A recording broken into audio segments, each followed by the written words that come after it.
Audio clip number 34۔ انشاءاللہ عز و جل اس میں آپ قرآن پاک کی سورہ بقرہ کی آیت نمبر 99 سے لے کر 101 تک کی تلاوت، ترجمہ اور تفسیر صراط الجنان سنیں گے۔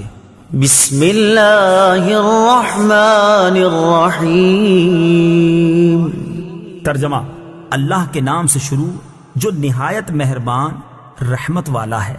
وَلَقَدْ أَنزَلْنَا إِلَيْكَ آيَاتٍ بَيِّنَاتٍ وَمَا يَكْفُرُ بِهَا إِلَّا الْفَاسِقُونَ۔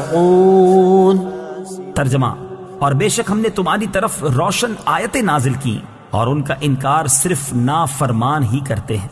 وَلَقَدْ أَنزَلْنَا إِلَيْكَ آيَاتٍ بَيِّنَاتٍ، اور بے شک ہم نے تمہاری طرف روشن آیتیں نازل کی۔ تفسیر صراط الجنان میں ہے، ابن سوریہ نے نبی اکرم صلی اللہ تعالی علیہ وسلم سے کہا کہ آپ کوئی ایسی چیز لے کر نہیں آئے جسے ہم پہچانتے ہوں، اور آپ پر ایسی کوئی روشن آیت نازل نہیں ہوئی جس کی وجہ سے ہم آپ کی پیروی کریں۔ اللہ تعالیٰ نے اس کا رد کرتے ہوئے ارشاد فرمایا کہ اے حبیب صلی اللہ تعالی علیہ وآلہ وسلم، ہم نے آپ کی طرف روشن آیتیں نازل فرمائی ہیں جن میں حلال، حرام اور حدود وغیرہ کے احکام واضح اور تفصیل سے بیان کیے گئے ہیں، اور ان آیتوں کا انکار وہی کرتا ہے جو ہمارے احکامات کی اطاعت نہیں کرتا۔ یاد رہے کہ یہاں فاسقوں سے مراد کافر اور منافق ہیں۔ أَوَكُلَّمَا عَاهَدُوا عَهْدًا نَبَذَهُ فَرِيقٌ مِّنْهُمْ بَلْ أَكْثَرُهُمْ لَا يُؤْمِنُونَ۔ ترجمہ: اور جب کبھی انہوں نے کوئی عہد کیا تو ان میں سے ایک گروہ نے اس عہد کو پھینک دیا، بلکہ ان میں سے اکثر مانتے ہی نہیں۔ عاہدوا عہدن، انہوں نے عہد کیا۔ حضرت عبداللہ ابن عباس رضی اللہ تعالی عنہما فرماتے ہیں، جب حضور پر نور صلی اللہ تعالی علیہ وسلم نے یہودیوں کو اللہ تعالیٰ کے وہ عہد یاد دلائے جو حضور اقدس صلی اللہ تعالی علیہ وسلم پر ایمان لانے کے متعلق تھے، تو مالک بن سیف نے کہا، خدا کی قسم آپ کے بارے میں ہم سے کوئی عہد نہیں لیا گیا۔ اس کے جواب میں یہ آیت نازل ہوئی اور فرمایا گیا کہ یہودیوں نے جب کبھی کوئی عہد کیا تو ان میں سے ایک گروہ نے اس عہد کو ویسے ہی پیٹھ پیچھے پھینک دیا، بلکہ ان میں سے اکثر یہودیوں کو تورات پر ایمان ہی نہیں، اس لیے وہ عہد توڑنے کو گناہ نہیں سمجھتے اور نہ ہی اس بات کی کوئی پرواہ کرتے ہیں۔ بعض مفسرین نے فرمایا کہ یہودیوں نے یہ عہد کیا تھا کہ جب نبی کریم صلی اللہ تعالی علیہ وسلم کا ظہور ہوگا تو ہم ان پر ضرور ایمان لائیں گے اور عرب کے مشرکوں کے خلاف ہم ضرور ان کے ساتھ ہوں گے۔ لیکن جب حضور اقدس صلی اللہ تعالی علیہ وآلہ وسلم نے اپنی نبوت کا اعلان فرمایا تو یہودیوں نے آپ صلی اللہ تعالی علیہ وآلہ وسلم پر ایمان لانے کی بجائے انکار کر دیا۔ اس پر یہ آیت نازل ہوئی۔ وَلَمَّا جَاءَهُمْ رَسُولٌ مِّنْ عِندِ اللَّهِ مُصَدِّقٌ لِّمَا مَعَهُمْ نَبَذَ فَرِيقٌ مِّنَ الَّذِينَ أُوتُوا الْكِتَابَ كِتَابَ اللَّهِ وَرَاءَ ظُهُورِهِمْ كَأَنَّهُمْ لَا يَعْلَمُونَ۔ ترجمہ: اور جب ان کے پاس اللہ کی طرف سے ایک رسول تشریف لایا جو ان کی کتابوں کی تصدیق فرمانے والا ہے تو اہل کتاب میں سے ایک گروہ نے اللہ کی کتاب کو پیٹھ پیچھے یوں پھینک دیا گویا وہ کچھ جانتے ہی نہیں ہیں۔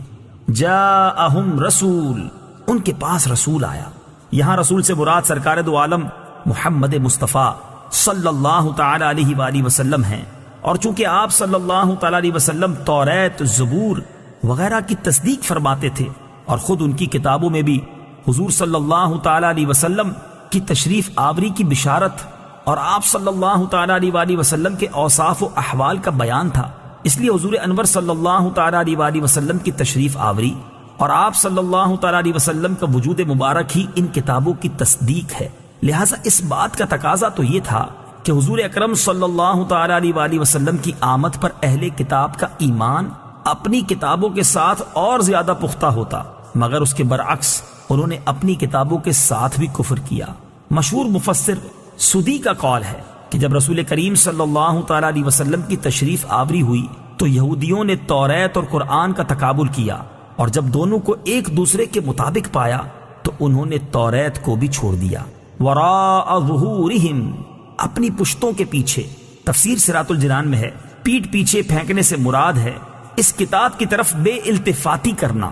حضرت سفیان بن عیینہ رضی اللہ تعالی عنہ کا فرمان ہے کہ یہودیوں نے توریت کو ریشمی غلافوں میں سونے چاندی کے ساتھ مزین کر کے رکھ لیا اور اس کے احکام کو نہ مانا.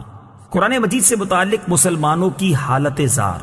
اس سے معلوم ہوا کہ اللہ تعالیٰ کی کتاب پر عمل نہ کرنا اسے پیٹھ پیچھے پھینکنے کے مترادف ہے، اگرچہ اسے روز پڑھے اور اچھے کپڑوں میں لپیٹ کر رکھے.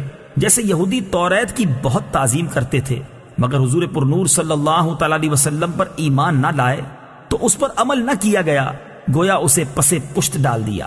آج کے مسلمانوں کا حال بھی اس سے بہت مشابہ ہے کہ قرآن پاک کے عمدہ سے عمدہ اور نفیس نسخے گھروں اور مسجدوں میں الماریوں کی زینت تو ہیں، ریشمی غلاف بھی ان پر موجود ہیں، لیکن پڑھنے، سمجھنے اور عمل کرنے کی حالت یہ ہے کہ ان الماریوں اور ریشمی غلافوں پر گرد کی تہ جم چکی ہے، اور حقیقتاً وہ گرد ان غلافوں پر نہیں بلکہ مسلمانوں کے دلوں پر جمی ہوئی ہے.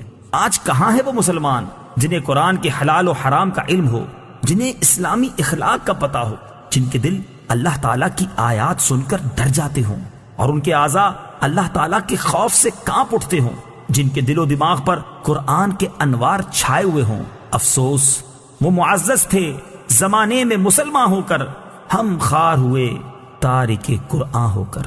اس آیت سے اشارتاً معلوم ہوا کہ قرآن شریف کی طرف پیٹھ نہیں کرنی چاہیے کہ یہ بے رخی اور بے توجہی کی علامت ہے، اور یہ بھی معلوم ہوا کہ بے عمل آدمی جاہل کی طرح ہوتا ہے بلکہ اس سے بھی بدتر ہے.